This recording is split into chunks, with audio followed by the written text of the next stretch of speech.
So last time we discussed the interference patterns due to two coherent light sources. Today I will expand on this by exploring many, many light sources. Suppose instead of having two slits through which I allow the light to go, I have many. I have n, capital N. And let the separation between two adjacent ones be d. And so plane parallel waves come in, and each one of these light sources is going to be a Huygens source. It's going to produce spherical waves. And so now we can ask ourselves the same question that we did before, and that is, look at a long distance far away at certain angle theta, where will we see maxima and where will we see minima? And then we can put up here a screen at a distance L, and we will call this x equals 0, and then we can even ask the question, where exactly on that screen will we see these maxima? You will have constructive interference, exactly the same situation that we had with the double slit interference pattern, when the sine of theta of n equals n lambda divided by d. And if you're dealing with very small angles theta, you should all remember that the sine of an angle is the same as the angle itself, provided that you work in radians. So for small angles, you can always use this approximation if you remember that it is in radians, and that's only then the small angle approximation. And so the conclusion then is, if we work in radians for now, that theta of n for the maxima is then at n lambda divided by d, n being 0 right here, n being 1 right here, n being 2 right there. And if you want to express that in terms of a linear displacement from 0, then x of n, again, for small angles, is L times that number. And so now you get displacement here in terms of centimeters or in terms of millimeters. So you will say, well, big deal. It's the same result that we had for the double slit interferometer. We had exactly the same equation. There was no difference. And D now is the separation between two sources here. It is obvious that it is the same, because if these two are constructively interfering, then these two will too, and these two will too, and these two will too. So all of them will. So it's not too surprising that you get exactly the same result. But now comes the big surprise. We haven't discussed yet the issue where the locations are where light plus light gives darkness. We haven't discussed the destructive interference. And to derive that properly is very tricky. In fact, if you take 803, you will see a perfect derivation. But I will give you the results. What is not so intuitive, that if you have n sources, that between two major maxima, that means between this maximum at n equals 0 and a maximum at n equals 1, there are now n, capital N, minus 1 minima. And minima means complete destructive interference. So if capital N is 2, which we did last time, 2 minus 1 is 1. Exactly, that was correct. We had only 1, 0 in between the two maxima. But that's not the case anymore when capital N is much larger than 2. And so let me now make you a sketch whereby I plot the intensity of the light as a function of angle theta. And this is the intensity. So that's in watts per square meter. Remember, that's the pointing vector. And let this be 0. And let the angle theta 1 be here. And for small angles then, that's lambda divided by d. And here you have theta 2, which is 2 lambda divided by d, and so on. So I take the small angle approximation. So this angle is now in radians. What you're going to see now is the following intensity as a function of theta. You see here a peak, and you're going to see here a peak, and you're going to see here one, and so on. And the same, of course, is true on the other side. And here in between, you're going to see now n minus 1 locations whereby you have total destructive interference. And the same is the case here. And this can be huge. N can be a few hundred. So you have many, many locations where you have 100% destructive interference. Now this point, this first location where we hit the 0, that now is at the position lambda divided by d divided by capital N. And I will call that angle from the maximum to that 0, from this maximum to this 0, I will call that angle for now delta theta. Because that delta theta is a measure for the width of the line. Here is it maximum, here it is 0. And so that angle delta theta, in terms of radians, is lambda divided by d times n, which then is approximately theta 1 divided by n, because theta 1 itself is lambda divided by d. And so you see that it is n times smaller than this distance. And so if n is large, these lines become extremely narrow. And that's the big difference between two-slit interference and multiple-slit interference. And the larger n is, the higher these peaks will be. The height of these peaks, the intensity here, is proportional to n squared. You may say, gee, why is it not linearly proportional to n? Well, that's easy to see. Suppose I increase capital N, the number of sources, by a factor of 3. Then the electric field vector, where there are maxima, is 3 times larger. But if the electric field vector is 3 times larger, the Poynting vector is 9 times larger. So you get 9 times more light. Now you may say, gee, that's a violation of the conservation of energy. 3 times more sources, 9 times more light. How can that be? Well, you overlook then that if you make n go up by a factor of 3, that the lines get narrower by a factor of 3 because of this n here. And so they get higher by a factor of 9, they get narrower by a factor of 3, and so you gain a factor of 3 in light. Of course you gain a factor of 3. If you have 3 times more sources, you get 3 times more light. So you see there's no violation of the conservation of energy here. And I want to demonstrate this to you using our red laser, which we have used before. And I will use what we call a grating. A grating is a plate which is specially prepared, a transparent plate, which has grooves in it.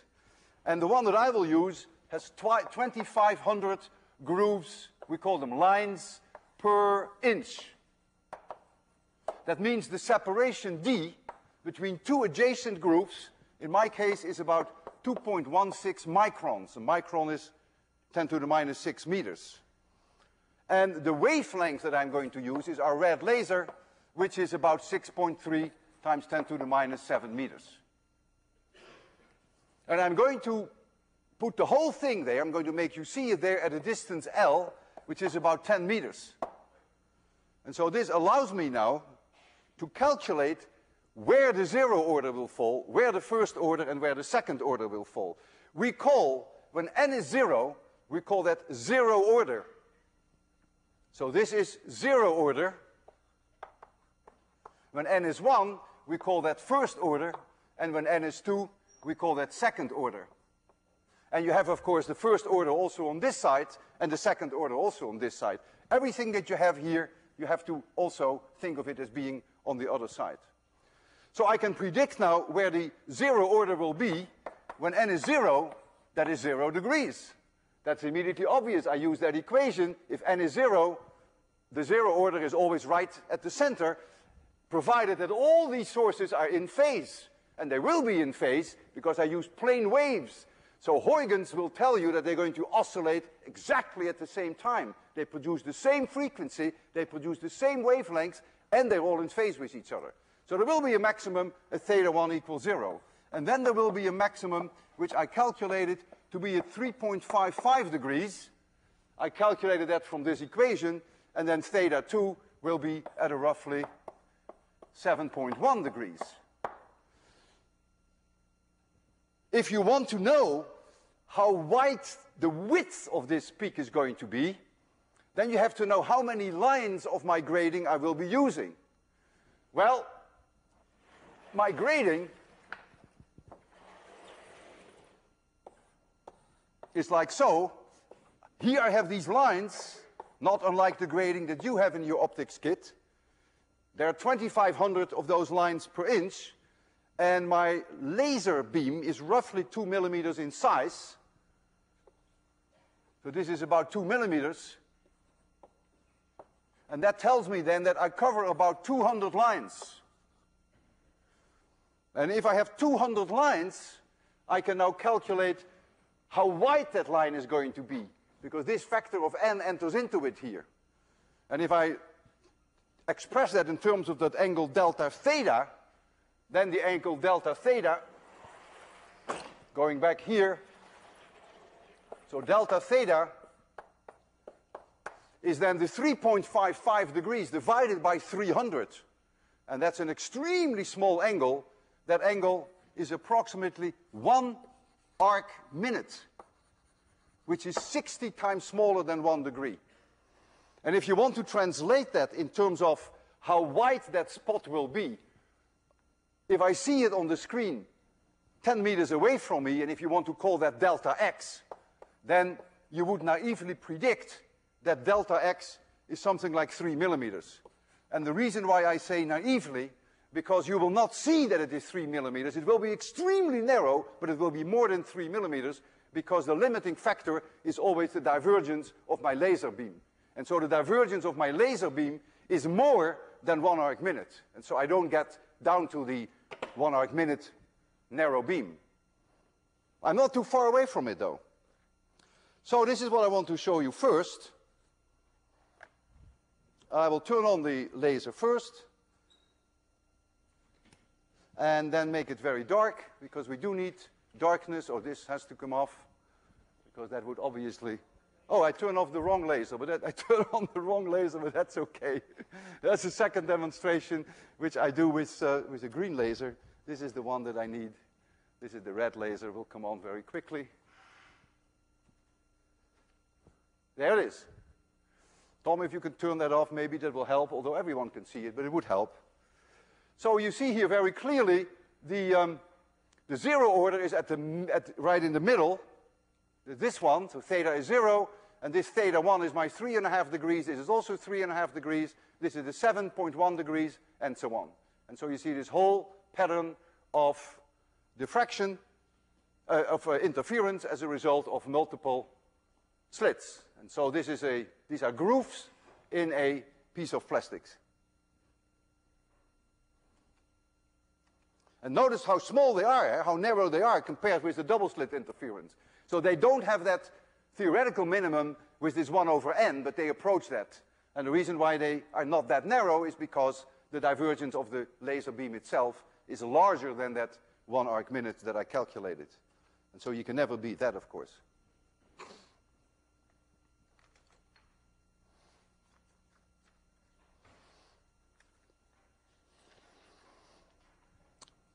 We did this experiment with red light, but keep in mind that if I take red light, here is a maximum at 0 order, here is a maximum, provided that this lambda is lambda for red, here is a maximum, provided that this is the lambda for red. But if I have white light, then of course I deal with other colors.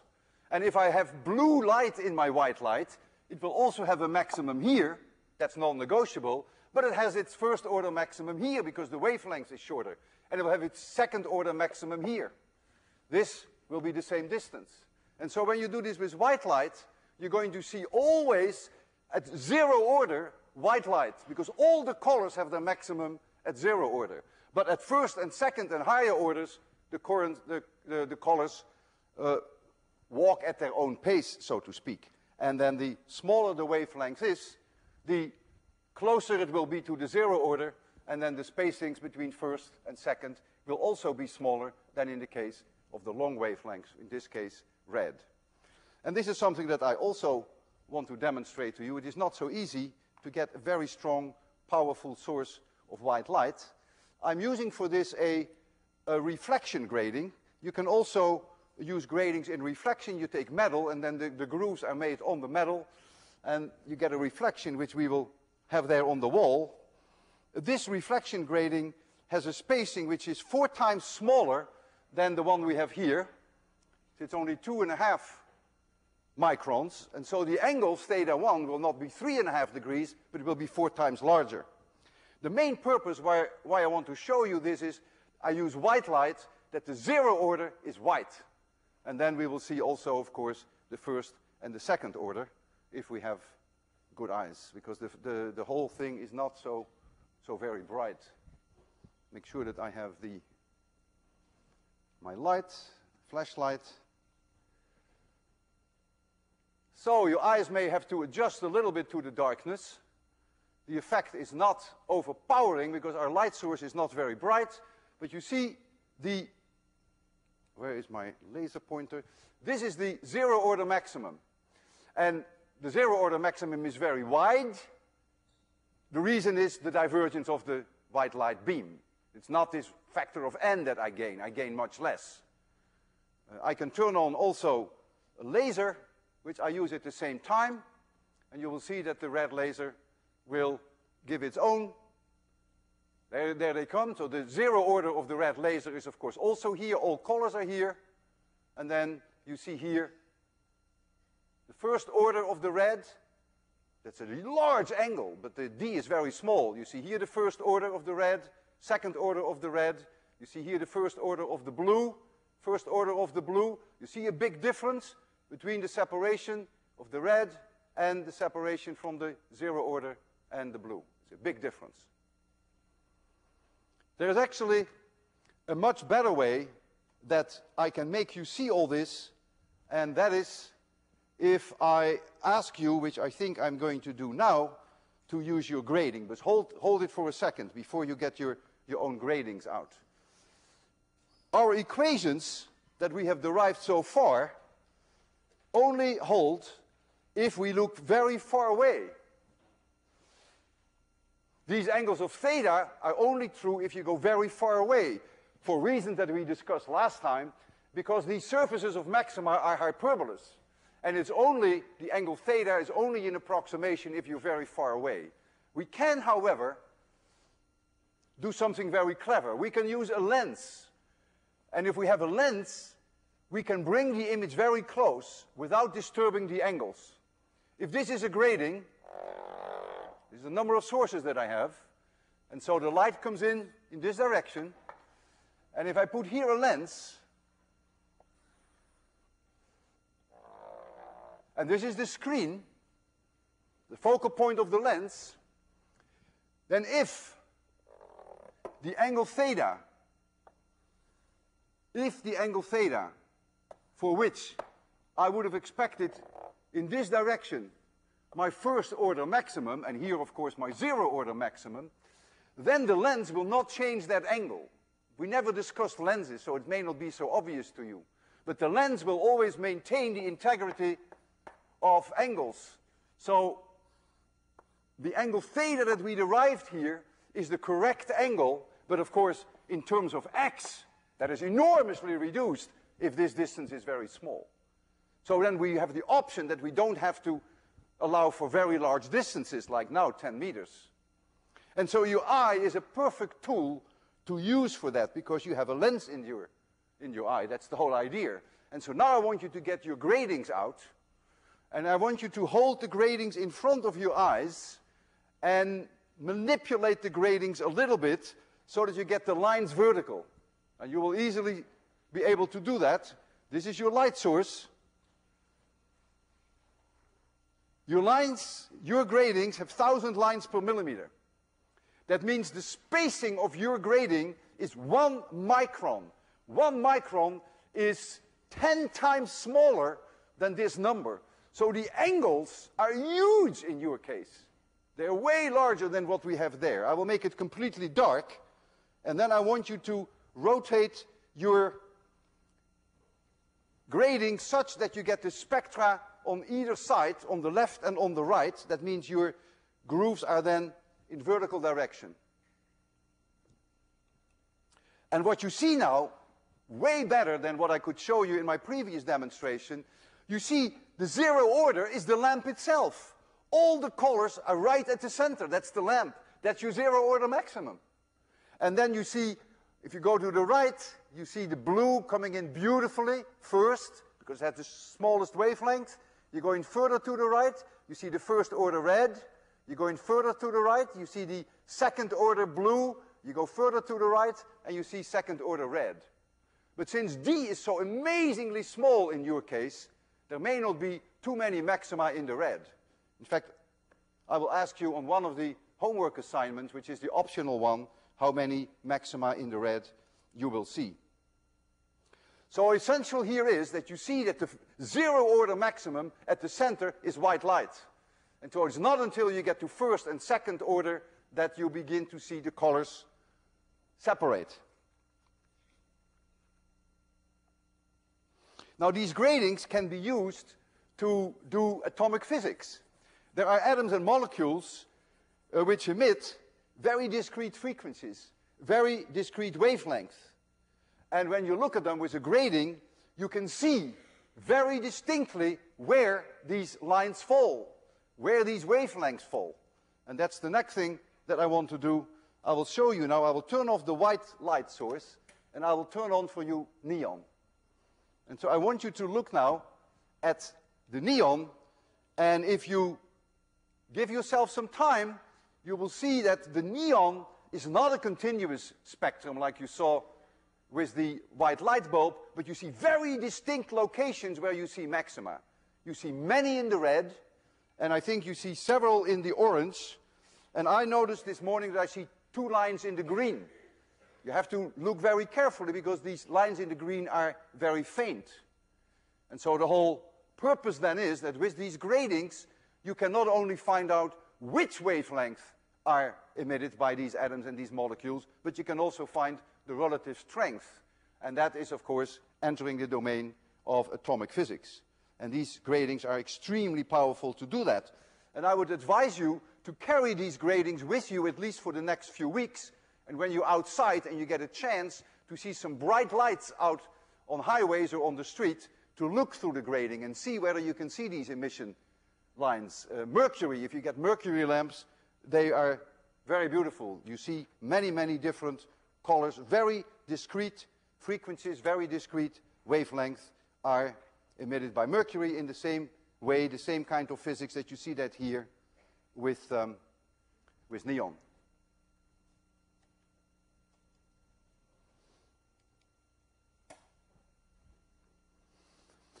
So now comes something that may come as a surprise to you, because now I would like to discuss with you the interference pattern if we have only one slit. We discussed 2, we discussed capital N is a large number, but what now if we have only one slit?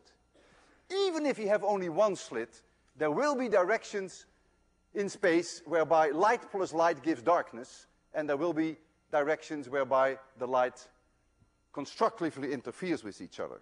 And strangely enough, this is given a different name. We call this diffraction. It's exactly the same physics. There is no difference. It should have been called interference, but it's, in the literature, you will see it under the name diffraction. It all comes down again to Huygens' principle. So let me here now have a single opening, and this opening is a slit perpendicular to the blackboard, and the opening is A in size, a single one. And the plane waves come in, and Mr. Huygens says that all these sources here are all going to be emitting the light at the same frequency, the same wavelengths, and they will all be in phase with each other, because these plane waves arrive here all at the same time. And so I could now ask myself the question, at what angle of theta will I see maximum? What angle of theta will I see minimum? And you can also put a screen then at large distance L. You can call x equals 0 here, and you can ask yourself, where will I see these maxima and where will I see these minima? To derive this, in this case, is not easy. Again, I refer to 803.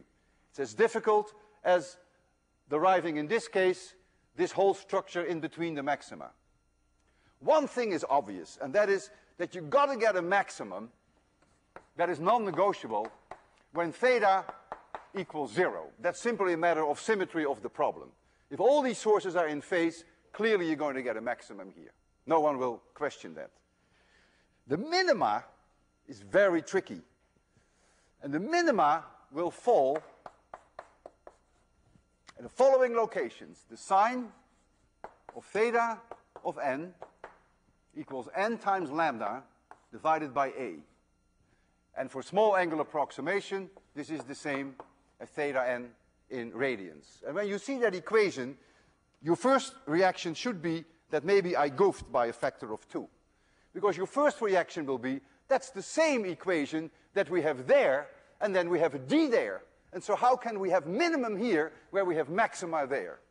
Well, the situation is different. The best way that you can see that that equation is not wrong is perhaps the following. Suppose you take the angle theta 1.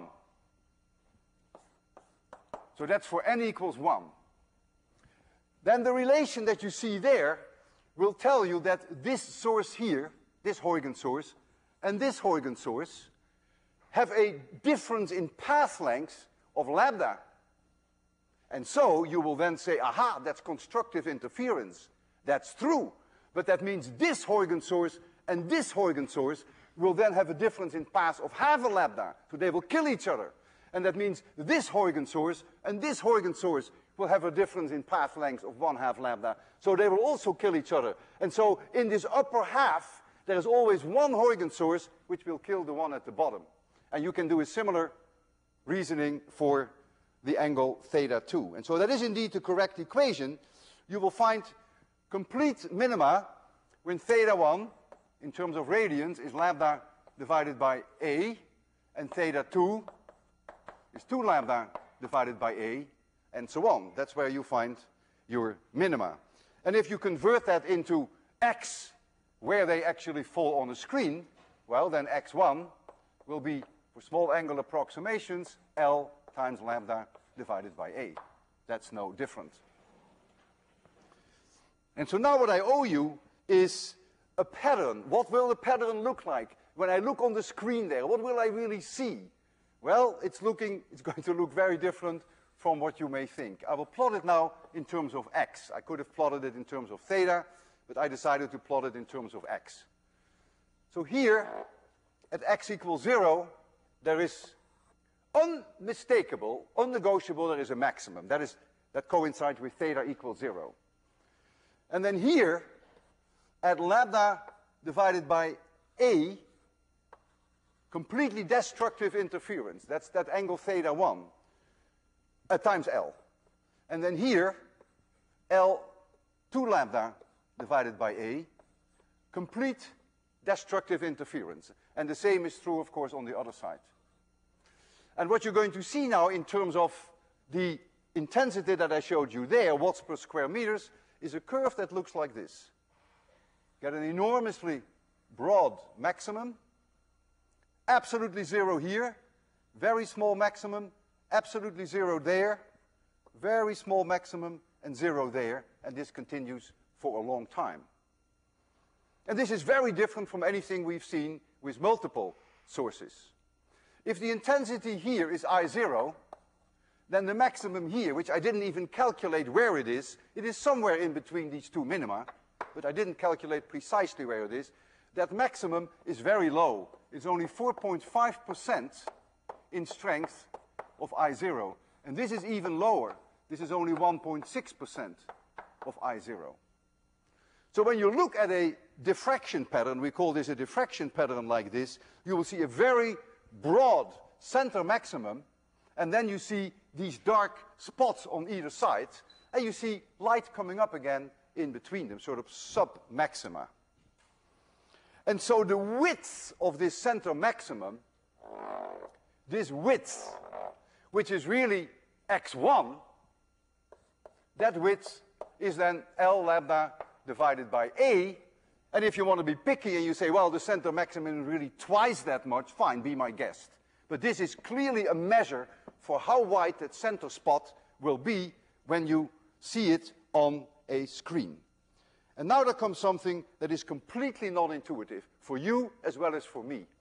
And that is, if you make A very small, that means you let the light go through an extremely narrow slit, then this, what you will see on the wall, is extremely wide. The smaller A is, the wider it will be. It's exactly opposed to what you would predict. You would think if you make the opening through which you put light very small, you would think that what you see on the screen is also very small. It's exactly the opposite. And that's what I want to demonstrate to you. I have here a demonstration which a variable slit. I can vary A, and we will use the brightest laser that we have, a beam of green laser light, about 5,400 angstroms. And what I will do is, I will make this opening narrower and narrower and narrower. And as I make the opening, I start very large. I start with a large opening of maybe 5 millimeters. At a large opening, A is so large that this is negligibly small. Because A is very large, then this is not very large. This is very small. But as I make A smaller and smaller and smaller and smaller, there comes a time that the diffraction width is going to be dominating the whole scene. And what you will see then on the screen there, that the bright spot will get wider, wider, wider, wider. And that for me is always so enormously fascinating because it goes so strongly against our intuition. And so this is what I have next on the menu. I have here this variable slit. I must make sure that I have my flashlight, and I'll turn on this laser that I earlier accidentally turned on. I hope it's coming on. Yes, it is.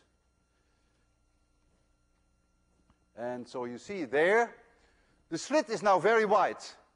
And so the size of that slit that you see there, the size of the bright spot, is now entirely dictated by the divergence of my laser beam. The diffraction width is negligibly small because A is very large. But now watch. Now I'm going to tighten to make A smaller. And I'm doing that now. I'm making it smaller and smaller. The diffraction which is still negligible. Making it smaller. I'm beginning to see the dark lines. The diffraction which is taking over. Look at the center maximum. Right there. It's getting wider. It's getting wider. And I make the slit narrower. It's getting wider. It's getting wider. And look how beautiful you see these destructive interferences, where light plus light gives darkness. Wider. Wider. Right now it is at least 10 times wider than it was before. And now it is 20 times wider.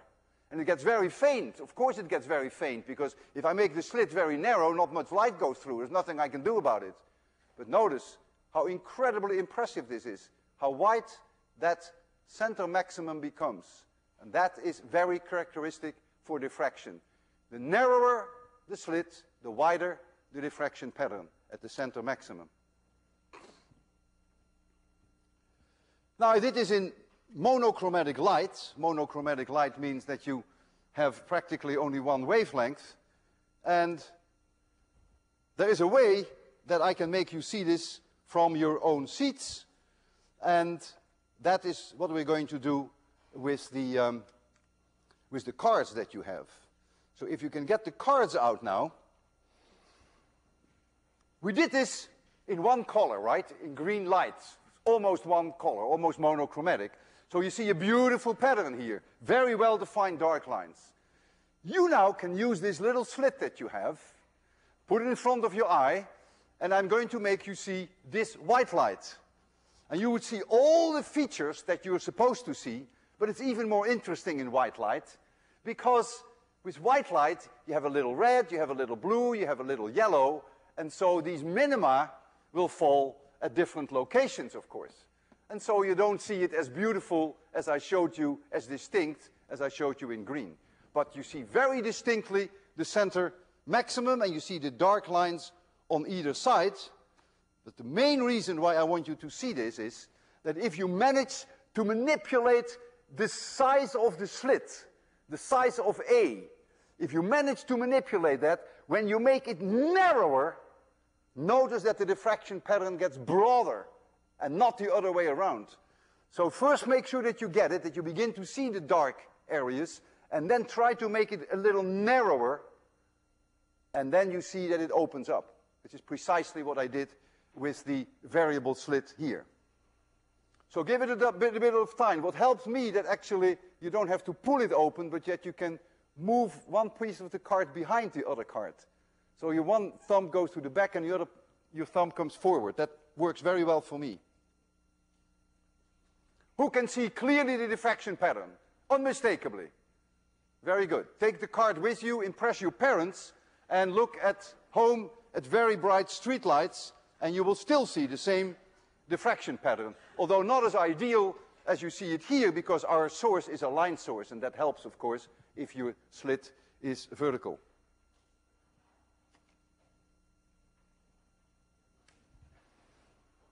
Okay. If I don't have a slit as an opening, but if I have a circular opening, then the pattern that you would expect is the same that you see here, but you have to rotate it about this line, because you now have axial symmetry. So you don't have a long slit, but you have a circular opening. And indeed, that is approximately correct. If you had a circular opening, you would see a center maximum, which would be very bright, and then you would see rings around it of zeros. And so if I try to make you see it, this would be the center maximum. There would be a ring around it here. Complete darkness, and then again a little bit of light. Not very much, because remember that this maximum is only 4.5% of that one. And then you would see again a ring with complete darkness and so on. So you have a little pinhole, and this is the image that you would get on a screen from that pinhole. And you would think now that this angle from here to here, this is theta equals 0, and we call that theta 1. This is the theta 1 where you see your first 0. You would think that that is lambda divided by A, if A is the diameter of your pinhole. Well, it's almost that. It is a little larger, because a pinhole, a circular geometry, is different from a line. And so take my word for it that it comes not at lambda divided by A, but it comes at roughly 1.2 lambda divided by A. If you want to be picky, it's really 1.22 times lambda divided by A. And this, of course, is in radians again. I work now exclusively in terms of radians, small angle approximation. And so this raises the issue of what we call in physics angular resolution. Suppose I have a pinhole, and I look at the images of two light sources. One light comes in from there, and the other comes in from there. Could be the headlights of a car, could be two stars in the sky. Well, each one of them will give a diffraction pattern. That's non-negotiable. You can never bypass diffraction. So one star will give a diffraction pattern here, or one headlight, and the other will give a diffraction pattern here. You would have no problem to say, oh yeah, there are two light sources. There's one star, and there's another star. Okay. Now make the angle between the two sources smaller and smaller and smaller and smaller, so that these two diffraction patterns come closer and closer and closer and closer. How close can you now bring them so that we, you, and I will still say, yeah, there's still two sources. We call that angular resolution. And so how we define angular resolution is that both light sources have exactly the same strength, and let's assume for now, for simplicity, that they are monochromatic, so that there's only one wavelength that they emit. Then the criterion that is generally accepted, so that we can still decide that there are two light sources, that this one, the center of this one, is no closer than the location where this one has complete darkness. In other words, the spot of the second star should fall right where the other one has darkness. If you bring them closer, your brains will say, no, no, no, that's not two sources, that's really only one source. And we call this the Rayleigh criterion of resolution. And that Rayleigh criterion of resolution, therefore, is that the separation between the two light beams, stars or the headlights from a car, the separation has to be larger than this angle. And it is a function of A. If A is larger, then that angle can be substantially smaller. And this is what we call the diffraction limitation on angular resolution. It doesn't matter whether you have a pinhole or whether you have a lens, circular lens that we use with telescopes, or whether you have concave mirrors, which we use with telescopes. In all cases, are you always stuck with the idea, at best, that's the best you can ever do, that is the angular separation, that theta, I call it here the theta 1, is that 1.2 lambda divided by A, and that is then in radians. If you take a lens which has a diameter A of about 20 centimeters, then that translates into a theta 1 of about half an arc second for 5,000 angstroms. So I take lambda 5,000 angstroms. Remember, an angstrom is 10 to the minus 10 meters. So theta 1 then becomes half an arc second, 0.5 arc seconds. An arc minute is 1/60th of an arc degree, and an arc second is 60 times lower than that. And so if A were 2.4 meters telescope, 2.4 meter telescope, that's a real biggie, then theta 1 would be approximately 1/25th of an arc second. So the larger you make your telescope, the better angular resolution you would have. This angular resolution is 12 times better than this one, because A is 12 times larger. So now you may think that if you take a 2.4 meter telescope on the ground and you look at stars, that two stars equally bright, you would be able to tell them apart if they are farther away from each other than 1/25th of an arc second. That is not true. The contrary, it is very bad. You can't even tell them apart often when they are half a second apart. And the reason for that is not that the diffraction limitation is going to kill you, but the reason is that the air is always turbulent. And it is the turbulence on the air that makes the image, the diffraction limited image, which itself is very small, move around on your photographic plates. It moves it around in a matter of 10 seconds over an area which itself could be as large as 1 second. Astronomers call that seeing. And so when you look at your picture, the whole star is smeared out over an area which is in angular size 1 arc second, or maybe half an arc second at best. So you can never achieve this from the ground. So all telescopes from the ground, without exception, can do at best half an arc second. They cannot do much better because of the air turbulence. And this is now the great thing about the Hubble Space Telescope. Hubble is up there, or maybe down there, whichever it is. I don't know where it is. Maybe Jeffrey knows where it is, but it is somewhere. And Hubble has no air. And so Hubble doesn't suffer of the air turbulence. And so Hubble's mirrors are indeed diffraction limited. And Hubble has a mirror which is 2.4 meters diameter. And indeed, at 5,000 angstrom, I checked that yesterday with people at Hubble Space Telescope, indeed, Hubble is diffraction limited, and Hubble has an angular resolution at 5,000 angstroms, which is about 1/25th of an arc second. And at shorter wavelengths, it's even better, and at longer wavelengths, it is a little worse. And so I would like to show you at least one picture of Hubble without going into the details of what you were seeing of the astronomy. And that's the one that is coming up. It's a very famous picture that Hubble made several years ago. It is a picture of a supernova explosion. So John, if we can have the slide. There it is. You're looking here at an explosion. It's called supernova 1987A, which occurred in February in 1987. This object is 150,000 light years away from us. That means the explosion really took place 150,000 years ago, but we saw it for the first time in February '87.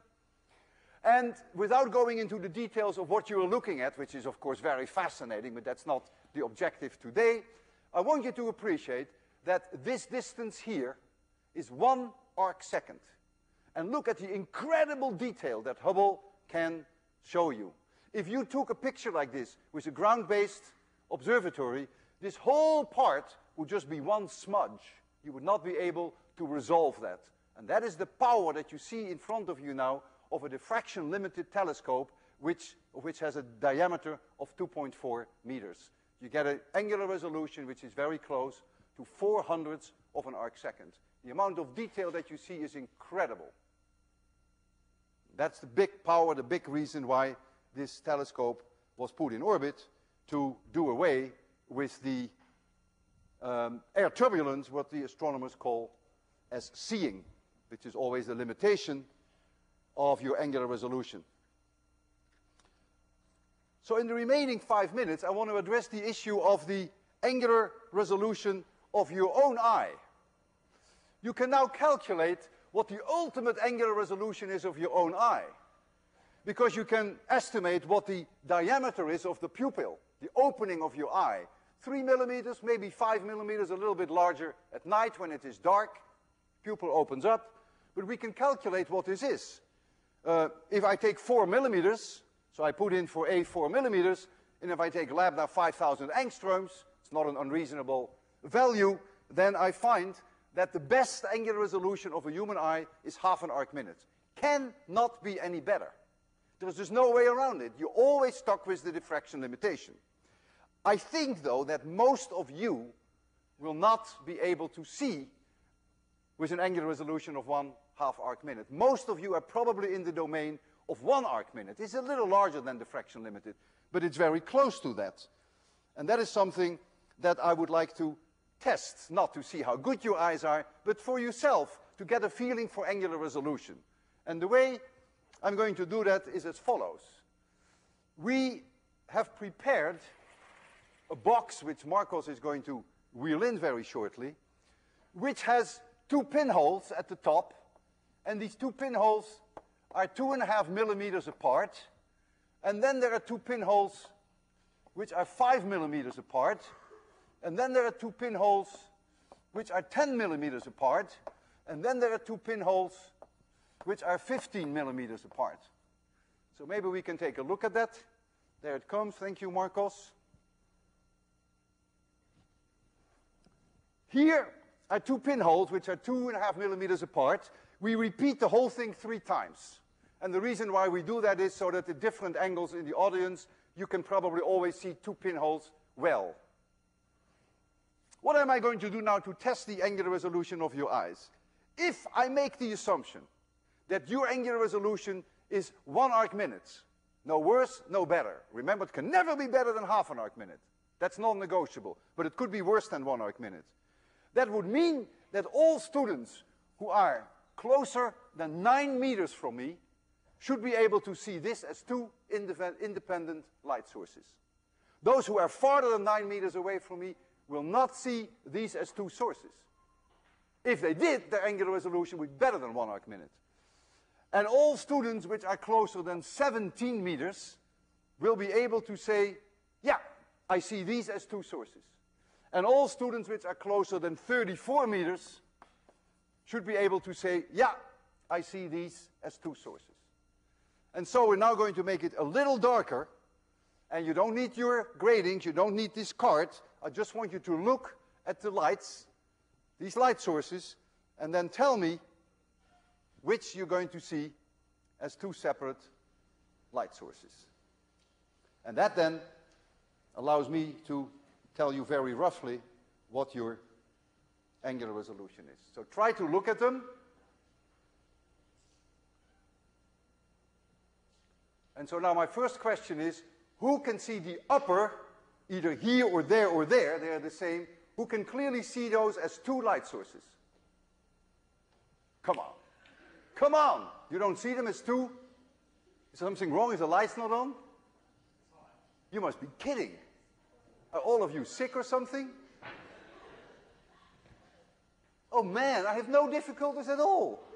The upper one is 2 light sources.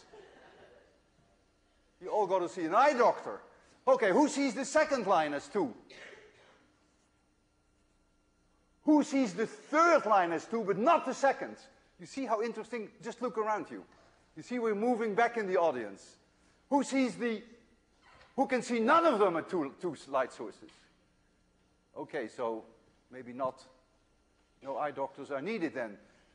Who can only see the third line as 2 sources? Only the third line. Okay, well, I expect that. So, yeah, maybe angular resolution is not very... Do you wear glasses? So yeah, I'm asking you. So you see the third line as double, and not the second line. No, there's nothing to worry about, maybe 2 arc-minute resolution. So now you have tested your angular resolution. When you think of diffraction, it's really an incredibly fascinating thing.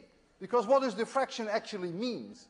That it is a limitation that is put upon us, on everyone, also God. No one can bypass diffraction. No matter how hard we try, we can never undo our chains and handcuffs that are imposed upon us by diffraction. And remember, it's all Huygens' fault. But let's forgive Huygens, because after all, he was Dutch.